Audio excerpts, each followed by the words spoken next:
പത്തനംതിട്ടയിലെ കാക്കാട്ടാറിൽ ഇറങ്ങി രാജഗോപാലയെ വനപാലകർ പിടികൂടി. നിരവധി ആളുകൾ കുളിക്കാനും തുണി കഴുകാനും എത്തുന്ന കടവിൽ രാജഗോപാലയെ പിടികൂടി. ആദ്യ ദൃശ്യം ഇതാണ്. രാജഗോപാലെ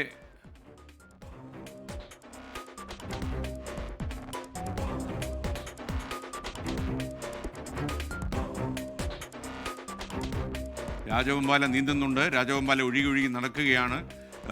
ചെറിയൊരു കവറുമായിട്ട് വനപാലകർ അതിനെ കൂട്ടിനുള്ളിലേക്ക് കയറ്റാനുള്ള ശ്രമത്തിലാണ്. ഉയരുപോകുന്ന പ്രശ്നമാണ്.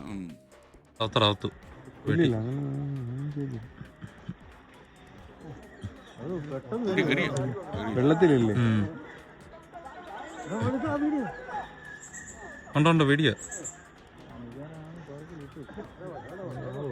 എന്റെ മോന് ഉണ്ട്.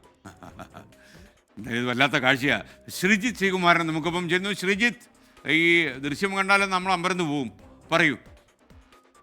റാപ്പിഡ് ആക്ഷൻ ടീം, വനപാലകരുടെ ആ ടീമാണ് ആ വെള്ളത്തിലിറങ്ങി, കക്കട്ടാറിലിറങ്ങി ആ രാജഗോപാലയെ പിടിക്കാൻ വേണ്ടിയുള്ള ശ്രമങ്ങൾ നടത്തിക്കൊണ്ടിരിക്കുന്ന കാഴ്ച പ്രേക്ഷകരിലേക്ക് നമ്മൾ എത്തിക്കുന്നത്.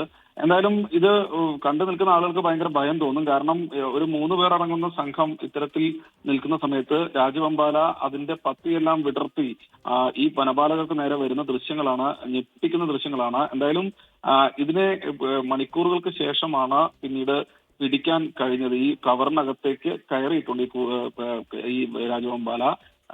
സ്ഥിരമായ ആളുകൾ കുളിക്കുന്ന ഒരു പ്രദേശമാണ് ഈ കക്കട്ടാറിലെ ഈ കുളിക്കടവ്. ആ പുഴയിലെ ആ കടവിൽ ഇന്ന് ഉച്ചയോടുകൂടി സ്ത്രീകളൊക്കെ കുളിക്കാൻ എത്തിയിരുന്നു. അവരാണ് രാജഗോപാലയുടെ അനക്കം പ്രദേശത്ത് കണ്ടത്. സൂക്ഷിച്ചു നോക്കിയപ്പോൾ രാജഗോപാലയാണ്, പാമ്പാണെന്ന് മനസ്സിലായി.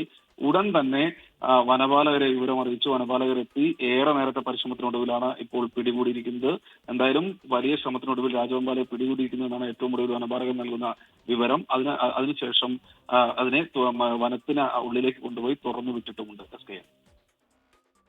എന്തായാലും ഇത് ഇത്രയും ആവേശകരമായിട്ട് ഈ നദിയിലിറങ്ങി പിടിച്ച 3 പേരുടെ പേരുകൾ കൂടി പ്രസിദ്ധപ്പെടുത്തേണ്ടതായിരുന്നു. വീരേശ്വര പരാക്രമികളാണല്ലോ അവർ. ഓക്കെ, എന്തായാലും നന്നായി. ജനങ്ങളുടെ ഭീതി അകറ്റാൻ അവർക്ക് കഴിഞ്ഞല്ലോ വനപാലകർക്ക്. സല്യൂട്ട് ടു വനപാലകർ.